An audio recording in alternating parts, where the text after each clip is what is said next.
হাজোৰ বৰুৱাবাৰী ড্ৰাগছৰ বিৰুদ্ধে বৰুৱাবাৰী আঞ্চলিক মহিলা সমাজৰ সজাগতা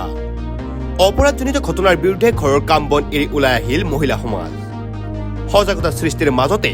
খালী কণ্টেইনাৰসহ এখন স্কুটি জব্দ কৰে মহিলা সমাজে ঘটনাস্থলীৰ পৰা তিনিজনকৈ যুৱক পলায়ন ড্ৰাগছৰ বিৰুদ্ধে আৰক্ষী প্ৰশাসনক উচিত ব্যৱস্থা গ্ৰহণ কৰিবলৈ আহ্বান বৰুৱাবাৰী মহিলা সমাজৰ ঘটনাস্থলীত হাজো আৰক্ষী উপস্থিত হৈ স্কুটিসহ নিচাজাতীয় সামগ্ৰীখিনি জব্দ কৰিবলৈ সক্ষম হয়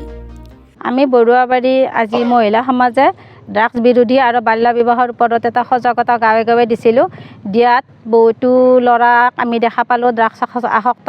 তেওঁলোকে ৰাস্তাইদি গৈ থাকোঁতে আমি তেওঁলোকক হাতেলতে ধৰিলোঁ ড্ৰাগছ তেওঁ বেজী আৰু চিৰিঞ্জটো লৈ আছিল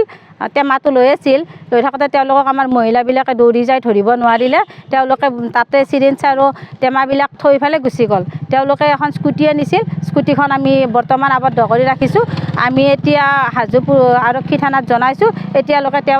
তেওঁলোকে আহি পোৱা নাই আৰু এই ড্ৰাগছৰ কাৰণে আমাৰ মহিলা সমাজ আৰু উঠি অহা ল'ৰা ছোৱালীবিলাকে বহুত আসক্ত হৈছে তাৰ ওপৰত যাতে আৰক্ষীয়ে বিহিত ব্যৱস্থা লয় তাৰ কাৰণে আমি মহিলা সমাজে একগোট হৈ থিয় দিছোঁ ইয়াতে মানে আপোনালোকে কি বস্তু জব্দ কৰিছে আমি ইয়াতে চিৰিঞ্জ টেমা সেই দুটাই আৰু পানীৰ বটল আছে তোলা আছে পানীৰ বটল আছে আৰু বেজী আছে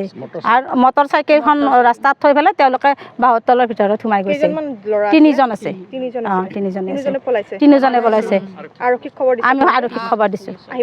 আহি পোৱা নাই এতিয়ালৈ আমি প্ৰায় 2 ঘণ্টাই হ'ল 2 ঘণ্টা যাতে আমাৰ এতিয়া আৰু মহিলা সমাজে এই ড্ৰাগছৰ পৰা পৰিত্ৰাণ পায় তাৰ ব্যৱস্থা যাতে আমাক আৰক্ষী বিষয়ে কৰি দিয়ে সেইটোৰ কাৰণে আমি অনুৰোধ কৰিছোঁ হাজোৰ পৰা অনামিকা কলিতাৰ report news any 365 Stay informed, stay ahead. News Any 365.